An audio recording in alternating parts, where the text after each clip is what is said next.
Here's a quick walkthrough of my custom bridge controller for GlobalMax 1530. Got a 3-axis analog joystick, physical pause button. This is connected to the control computer via USB. Now you get proportional control, so slight input gets you a slight movement.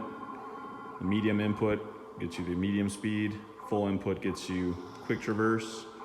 Come back. Valid for the x-axis as well.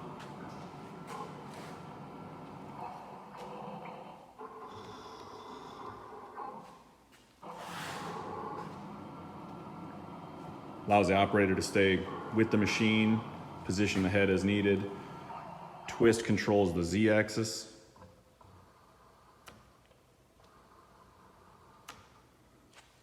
Mounted to the location, same location as the cover bolts, and powered by USB that's run through the bridge and into the energy chain.